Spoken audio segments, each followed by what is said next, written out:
Welcome, CK Nation, to another episode of the CK Podcast. I'm your host, Leo Bias. Today we have a very special guest. He is the co-host of the best NBA draft podcast in all of America, Cole Zwicker. How you doing, my man? Doing good. That was excellent pronunciation, sir. I'm happy to be on. Awesome. So we have a lot of topics today, but before we get into these topics, Power Hands is sponsoring this episode, so make sure to get your Power Hands right now. Get on my level as far as having these handles. More details in the description, guys. Cole, I want to talk to you about the top 5 prospects in the 2018 draft class, but before we do that, the biggest thing to me is Willie Cauley-Stein. What did you see from Willie coming out of Kentucky? And what did you think he was going to become at the NBA level? Has he been what you thought, or has he changed it up a bit? Yeah, he's just one of the most athletic bigs I've seen as far as just general fluidity, explosiveness. He can really change ends of the floor. We saw him mirror guys in college for, 50 feet. Jerian Grant stands out there. So I think I saw him entering the league as more of like a pick and roll dive guy. A kind of dynamic, explosive leaper, could really have that high, lob catch radius. And I think in the right settings, the Kings play a lot of two big lineups. You don't see a lot of spread pick and roll. That's ideally what I wanted to see him in. But for the most part, I don't know. I don't think he's been the kind of defensive impact player that I thought he could be at 2 levels. He's obviously he's still really athletic. He's skilled. He shows those skill flashes that are tantalizing. He'll do some triple deke fadeaway. Like, what the hell is that? So he's like a flash player. I think he's a little bit of a tease at this juncture, but I don't know. I don't think he's been – I had him ranked, I think, 5th or 6th on my big board entering that in that draft. I don't think he's been that caliber of player, but I still have hopes for him. I haven't given up on him like a lot of people have. He was your overall 5th and 6th big, or was he like on your bigs? Oh, he was 5th or 6th on my big board. Like, he was high. Wow. Yeah. Wow. Well – last night, did you catch a little bit of the game? So the first game I've caught in a long time, so good timing. Oh, so you saw him do that little fadeaway towards the end? Yep. Head scratchers. But I will admit that he has been playing very well in the last 2 weeks. And he's been putting up numbers. He's getting more comfortable. But do you think a lot of his struggles early on has been coaching and scheme from Dave Yeager? Because Dave runs a very outdated feature guys in the post, in the high post, and then just let them go. Like, when they give the ball to Zebo, I was tweeting this yesterday. I get so frustrated because as soon as you give the ball to Zebo, he has tunnel vision. He's a black hole. He's going to put up the shot, and there's no ball movement. Guys don't like playing with him. You can tell just by watching them play. And then when he goes out, then they play freely. Do you think some of these struggles are because of this scheme or offense? I do. I don't think he's that functionally skilled to be like a horn set dual, elbow big who play makes a ton. I like him more as a spread pick and roll guy. I think he can do some things in that situation as far as even putting the ball on the floor for 1 or 2 dribbles and then dunking it. I saw him as more of a finishing prospect, and that's not really the role he's gotten to play. The skill flashes are interesting, but he's not consistent enough, really. You think it's going to be like that fluid of a general playmaker. So ultimately, what do you predict or project Willie to be in the NBA? So tough because the defensive anchor qualities that we saw at Kentucky, just that potential, right? He was never like an established dynamic defensive player. He's had the athleticism to be one. I'm not sure if he has the mentality, the approach, the intellect. And that's really where his upside lies, is on the defensive side. If he can really be that switch guy and just be that more high intellect rim protector, I'm not sure. Honestly, I don't want to fault Sacramento for all of like the growth or the lack of growth, frankly, but it's hard to see him being the player that I thought he was capable of coming out of the draft, which is more of like a Tyson Chandler type. Who knows if it's a second contract, if he gets into a coaching situation that's better suits him. He's a tough one because he'll show you a lot. He just hasn't been there consistently enough. Last night we got to watch Donovan Mitchell. I was super high on Mitchell roughly about 2 months before the actual NBA draft, and I kept saying the Kings should draft him at 10, They didn't do that. Obviously, we're seeing what he has become. No one predicted that he was going to be this good, right? But I did see a lot on Synergy, and a lot of the film that I watched was he is a good basketball player. The thing with him was, what is he, a point guard or shooting guard? And I always said it doesn't matter because he plays defense. He has that positive impact on offense. He fit the culture here in Sacramento. And then when I spoke to the assistant GM from the Kings, he told me before the year started that they would have drafted him at 15. So the Jazz, Trae Lyles for him, and it made me feel better. But it didn't, because now he's so good. And I'm like, God damn it. You know what I mean? Yeah. Yeah. Nobody really expected this. I thought he was going to be, sure, he was one of my 10 kind of can't miss guys in this class. I didn't expect him to be this dynamic of a shot creator. Frankly, he just didn't really show that at Louisville consistently. He flashed a lot of things, and he's definitely a two-way guy, but I thought he was going to be more Avery Bradley and not like had this kind of dynamism as a scorer. It's been fantastic to see. He's just a really high character guy for the modern game.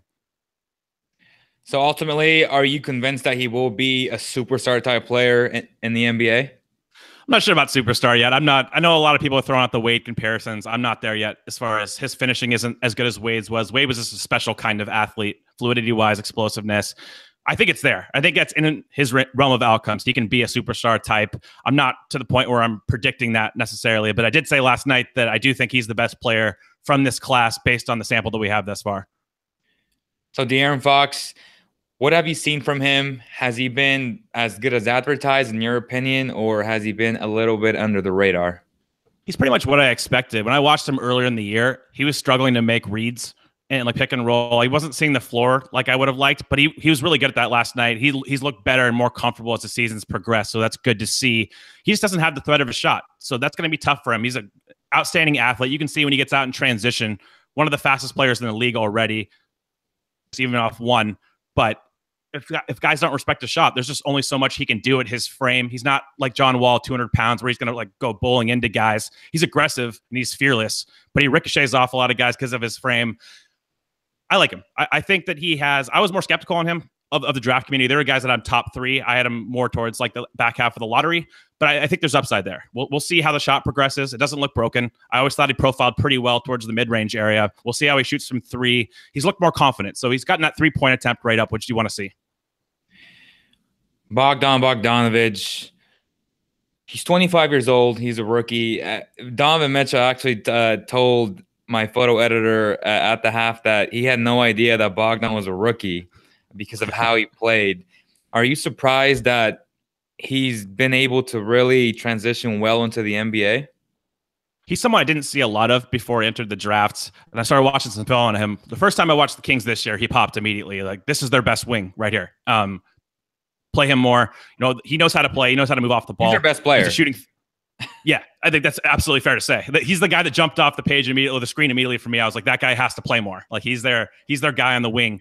So I like him. I think that he's 25. Is that right? Yeah. He's not 26 yet. Okay, yeah. So you can see kind of the experience level. He knows how to play basketball and he can make shots. I think that's a really awesome combination. Yeah, and that's what I tell people when I see Luka Doncic. Like, I tell them Luka is as good already as Bogdan, and he's 18 years old, which to me is mind-boggling. You know what I mean? And he's taller too. So that's why I always tell people on all my podcasts, any chance that I get, to me, he's a tier 1, can't miss prospect. I would take him number 1 overall, no question about it. Do you feel the same? You're definitely preaching to the choir, man. I came on this podcast for a reason. Talk to me about Luka and, the tangibles, the intangibles. Why do you think he's the best prospect in the 2018 class? I think he combines rare traits. He has the instincts as a passer that you just don't find in these guys. How many guys 6'8", 6'9" in the NBA do you have to chase over the top and pick and roll? He's a pick and roll savant. So people that say he can't score on the NBA level, he can score on the NBA level. He has the shot making off the dribble. He's got that high release point, step backs, but it's really the playmaking for others where he wins. And again, he has that functional ability to score in the pick and roll. The burst isn't there. The athleticism concerns to a certain extent are real. He's not very explosive off 1 foot. But as far as competitive fire, and production quality, what we've seen him do in the second best league in the world is just unprecedented. Nobody's ever done this before. It has to mean something. Like if you put him in an NCAA game right now, he would destroy everyone. And that's kind of what people have to look at. Like they're like, oh, he's not playing against these high level athletes. He's playing against like veteran professional players. Like it's a whole different ball game. So I'm really high on him. I just think he brings so many offensive traits to the table, and he has a really strong frame. So I don't think he's going to be some liability defensively. He's never going to be like a lockdown wing defender, but he's a smart team defender, and he's not going to get taken advantage of, like headhunted and pick and roll in the playoffs against like LeBron getting switches on him, stuff like that. Yeah, people always talk about explosiveness and his overall athleticism, but when you look at Bogdanovic, Bogdan is not the fastest. He doesn't have a high vertical. He honestly, he's not a great athlete. He's a good athlete, but because he's so smart with his basketball IQ and he's so strong, he literally gets wherever he wants on the floor, and that's what I see in Luka, right? Yeah, when you have those instincts and the anticipation, a lot of things you can make up for the lack of athleticism with those quick reactionary abilities. So cutting for Luka, he knows exactly when to cut. He knows when to drive. He can play angles well. There are ways to win in the NBA with intellect if you just have enough functional athleticism. And I do think that Luka has that. He's not a crazy athlete, of course, but he makes up for it in the mental game. So before we move on to different prospects, Harry Giles, the Kings announced today that they're going to sit him out for the remainder of the year. He technically will be a rookie next season, kind of like Ben Simmons. What do you see from him? What did you see coming out of high school with all that hype and at Duke? Obviously, it did not pan out. Were you surprised that he came out? And what do you project for him for next season? So tough because he clearly wasn't, he was a shell of himself at Duke, what he used to be athletically. That was his key trait, is he could really move his feet on the perimeter. He was a dynamic, like straight line speed guy, one of the best athletic bigs that have come around just as far as run and jump, lateral agility. And he just wasn't that guy at Duke. I don't blame him for coming out just because of, look who Duke got this year. Wendell Carter, Marvin Bagley. Those guys aren't even getting featured like they should because their front court is so stacked. They got Marquise Bolden, who stayed too. So it's tough with him because if he's the guy, if he gets his athleticism back, he's a real player. If he doesn't get his athleticism back, he might not be an NBA player. So that's like the kind of divide we're looking at here. I mean, he's a great kid. That's what I really like about him. I got a chance to be around him at Hoop Summit 2 years ago and just watching him interact with guys. He's a really high-level character guy. So everybody's pulling for him. It's just, for him, his athleticism was his number one skill. Like he wasn't crazy skilled otherwise as like a ball handler, or passer, or a shooter. Everything stemmed from that athleticism. So if he doesn't have that anymore, it's just really hard to project him. That's fair. That's fair. I mean, yeah, I talked to him a lot, and he tells me that he feels 100%. But the team took that cautious approach, and they really wanted to, because they say that it takes about 2 years for the knee to heal. Is that accurate? I don't know medically, but I agree with their process. I think that they're doing the right thing. I mean, you have to take every precautionary step to make him best available, like to make him his optimal form of the past. If you think that waiting an extra year will get the old Harry Giles back, you absolutely take that risk. I wouldn't rush him into anything, because if you rush him in and he's not the same guy, his pick wasn't there. So are you not high on his other traits, like his passing ability, his shooting ability? Is it just like he's just a mega athlete? For the most part, I mean, he shows enough like functional baseline. He's coordinated, so he can do some things with the ball. But at Duke, he was never that guy. He didn't have one trait outside of offensive rebounding and just general motor that you looked at and it was like, that's projectable. Like I talked to some NBA scouts who are like, this version of Harry Giles is not really an NBA player. He's a tweener, bigger, fifth big, but he's not really going to carry a lot of value. So just honestly, it just goes back to having enough athleticism to really survive in space defensively and then working your way up from there. That's fair. Let's move on to my top 5 prospects. Obviously, we talked about Luka being number 1. I have DeAndre Ayton at number 2. What do you like about him, and where do you project him at the next level? Well, he's a freak in terms of size, coordination, body control, skill level for how big he is. You just don't never see combinations like this. He looks like David Robinson on the floor as a mover. His movement skills are elite for his size. He's like a better iteration of Andre Drummond in that way, just moving on the floor. It's just, you don't see guys like that are built like this. And then you go to the skill level, he can shoot a little bit. He can pass. He can put the ball on the floor some. We haven't seen too much of that this year as far as like taking pull-up jump shots. He showed that at the high school level. And then he can really move defensively in space. Like he can play in space and pick and roll. At the level of the screen, you can contain dribble penetration. part of his game, honestly. His entire projection hinges on one thing, and that's his rim protection. Because he does not show great instincts there. He's not an anticipatory guy. He doesn't rotate over for a lot of shot blocks. He'll be 5 feet away from a driver. He will not try to challenge the shot. So we see that too much from him. It's hard to profile him as this impact defensive big. And if you value defense from your bigs more than anything else, it's just a tough projection. If he showed that, he would probably be right in the tier with Luka. He has such rare physical traits, and he's a smart player for the most part. So projecting him is tough. I see him as more of an offensive-oriented big. He's not as fluid as a Karl-Anthony Towns as like a scorer. He doesn't have that level of fluidity, but he's pretty close. You see what Andre Drummond's doing in his 6th season as far as a dribble handoff guy, putting the ball on the floor. I think that Ayton's much farther ahead in those capacities. He's going to be able to do that stuff. It just all comes down to how much does he want to be this dynamic rim protector, because that is the key to him. My number 3 guy is Trae Young. Some people are high, some people are not. Some people say he's all hype. How do you feel about him? I love Trae. I definitely don't think he's all hype. If somebody throws out the Jimmer, sorry for that, but the Jimmer comparisons and stuff like that, it's just me off. He's much better than that. I mean, he's so dynamic with the ball. His shooting ability, he's probably the best overall shooter in the draft. He's a much better shooter than even his percentages indicate, because all of his shots are hard. They're all like these long pull-ups. A lot of them are contested. He doesn't get open shots in his scheme because he has to have the ball all the time. Whenever he gets an open shot off the catch, it's curtains. He's making the shot. He's a high-level shooter with range. So it starts there with the threat of his shot. Awesome passer. That's the most underrated part of his game, is just really, really high-level vision, all of that stuff. Like, he can anticipate where guys are going to be, one-handed passes, going either direction. So offensively, I mean, he's kind of that lead guard prototype. We'll see how well he finishes. He's got really good natural touch, but he doesn't have that explosiveness off the size issues. Defensively, probably not going to be a plus defender, because not a lot of lead guards are, but he has shown the ability to show quickness. In that Texas Tech game, if you haven't seen that, the last 28 minutes or so of that game, he really locked in defensively. That's the first time we've seen that this year. But overall, doesn't really have the measurables that are ideal. I think his frame's a little underrated. He can add some upper body strength.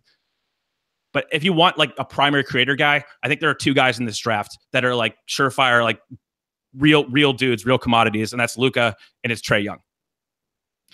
Does he move well without the ball, or have we not seen enough of that?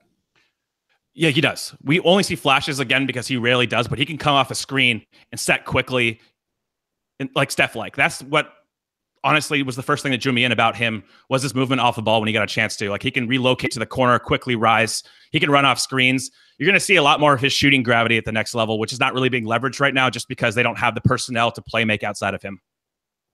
Would you say he's more advanced at the age of 19 than Steph was? Oh, yeah. Yeah, he's definitely more advanced as far as playmaking. The handle, he's probably a little shiftier, too, with his dribble. That's the underrated quality. I didn't mention that. He's really shifty in and out of his dribble moves, really tight handle in tight quarters. Steph had a little bit of that natural shake too, and the ability to transition quickly to his jump shot. You see that with Trae, but as an overall player, yeah, he was better. Steph was mostly off ball earlier in his career. He played a lot off screens, more of a dynamic shooting presence like that. Trae was more definitely on ball, creating for others. All right, so my 4th guy is Michael Porter Jr. He hasn't played a game yet. Is he a guaranteed top 5 pick if he doesn't work out for anybody? That's so tough. It's going to come down to the medical and who gets the medical information, honestly, because he can control the board. If he doesn't want to go to a team and he just doesn't give him that medical information about his back, and you're hard pressed to draft a guy like that in this class, considering, you know, how deep the top part of the draft is. So where he goes is going to depend on honestly the medical, but I'm sold on him as a player. I've seen a lot of him. He played high school ball about 15 minutes from where I live. So I got to see him a lot growing up, or the last year when he went to Nathan Hale. Really dynamic shooter. I mean, for his size, he's got one of the best pull-up jumpers I've seen. Like, he can rise up from 28 feet off the bounce and just stick them. So he's got the athleticism. He's not a super athlete, but he's more of like a glider type. He shows some acumen attacking. He reminds me kind of like a Paul George version that can play the 4 full time, if that makes sense. I'm not sure about the defense and the ball skills because we haven't really seen that. AAU level stuff is mostly just transition and can you shoot. You can gauge athleticism, but honestly, he's played against probably like 3 guys in his career that I've seen that are athletically. One of them was Marvin Bagley. I got to see that in person. That was really fun. He actually locked Bagley up a couple times. He moves pretty well in space defensively. So if he checks out medically, he's just a guy who can really provide scoring. I think he's going to be a 20-point per game scorer pretty easily. And he's a high-level shot maker and shot taker from the perimeter. So It just comes down to the defense, and we're just not going to have that information, unfortunately, because we haven't seen him. But really high on him. I fluctuate between number 2 and number 3 on my board just based on what I've seen. So I was listening a little bit to your show, the past one, and you had your guy Mike on. I believe he mentioned that he spoke to some doctors that there was a probability that he would get re-injured. It was like a 30% chance or something like that. Yeah, one of the guys that writes for our website, the Stepien, Ben Rubin, did some research on that behind the scenes. I think Mike carried that forward. I mean, I don't know. None of us are doctors. I think that was just honestly just research driven. I think they would be the first ones to tell you that that's not solidified information. It's going to come down to individual team doctors okaying this guy, and we'll see how it goes. So my 5th guy is Marvin. I'm not that high on him. I just don't know why. I feel like his jump shot is sporadic, and his defense is not the best. How do you feel about him, and where do you think he projects? I've kind of been pigeonholed as this Marvin Bagley hater just because I like other guys more in this class, but I do like him. I think that he's a safe prospect. Honestly, his motor, his athleticism as a finisher, he's like the Superman version of John Collins, who you can see this year is having an impact as far as just a lob catcher. He's really quick to the basket on rolls. Marvin's got some natural touch with his left hand. I think that he's a really good finisher for the most part, and that's how I see him being utilized. The defense is an issue. Been on that all year. He lacks the length. If you haven't seen the Miami game, that's a good example of his defense just being pretty subpar. Not a high-level kind of instinctual guy. He doesn't rotate for blocks that much. And when he does, he just doesn't have the length to really contest a lot of the times. It's going to come down to how well he defends on the perimeter. He has the movement skills. He has the feet. It's not the technique yet. So I don't think he's a surefire bet to be like a lockdown perimeter switch guy, which he's going to need to be because the rim protection is just not there. It just comes down to kind of fit and like role in the modern game. In some systems with some players, I like him more. So if you put him in Memphis next to Marc Gasol, and Gasol can be kind of that unicorn big. Same thing with Kristaps Porzingis, where you can play him with a big like that, where he can operate as the finishing big and pick and roll, and sometimes from the dunker position. But just having a 5 like that who can protect the rim behind him, but also space the floor to give him that kind of space to operate as a finisher. He kind of reminds me of Amari Stoudemire a little bit.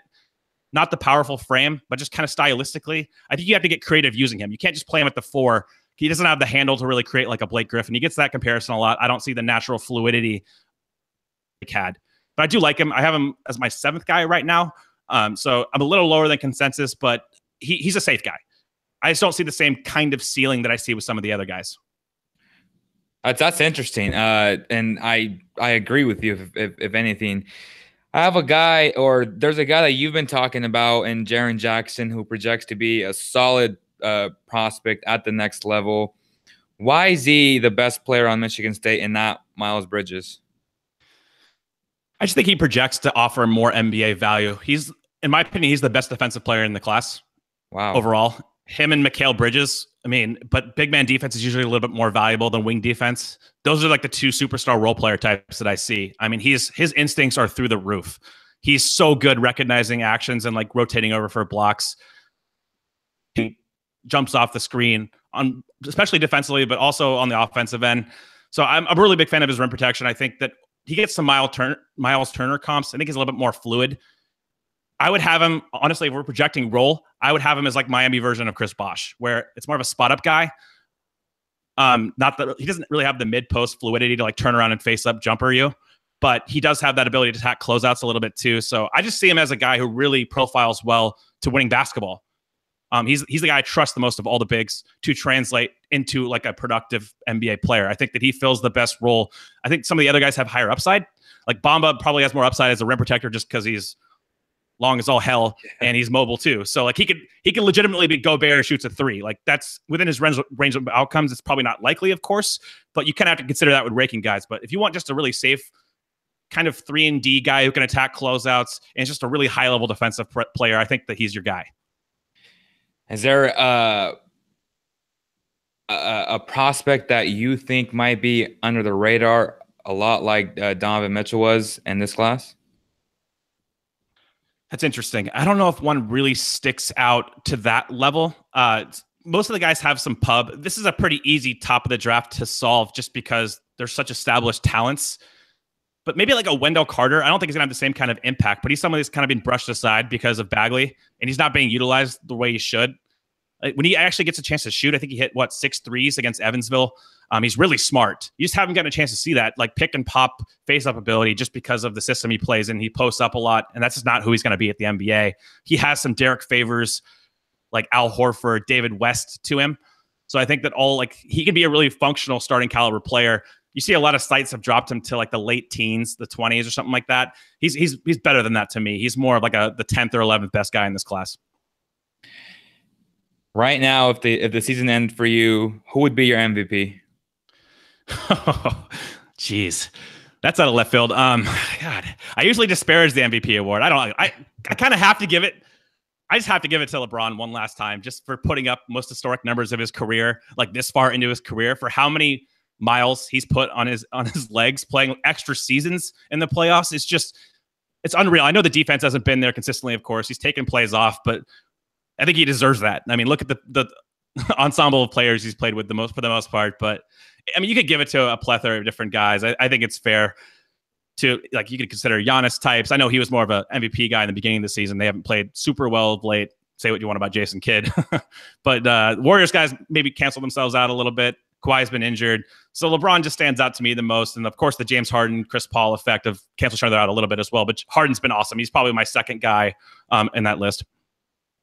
Well, that's going to do it, everyone. Thank you so much, Cole, for being a part of this episode of the CK podcast. We'll definitely have you on. Of course, if you have time within the next month. I think you're my go-to guy as far as draft analysis. Your website is awesome. Please tell people where they can read your stuff, where they can interact with you right now. Well, thanks again for having me, man. Really appreciate this. You can visit thestepien.com. So we just started that site about 2 months ago. So we have profiles on most of the upper echelon guys, try to have new content out once a day from all the writers we have now. So check that out on the Stepien. I also do the Ode to Odin podcast with Sean Darenthal. We do really in-depth prospect breakdowns. So tomorrow night we're recording an episode with Jaren Jackson and Miles Bridges. So we'll probably go 45 minutes on both of those guys. So we kind of go really in-depth. If you want that nuanced breakdown, not to say you should trust us or not, but if you want to at least listen to more intricate details about guys, that's kind of what we do. I'm also on the Game Theory podcast with Sam Vecini once a week. I do like a small kind of segment there, usually an hour each time. Again, draft analysis for the most part, but also breaking down NBA guys. So I think that's pretty much it, man. All right, my man. Thank you so much. Take care, and I'll see you soon. Anytime.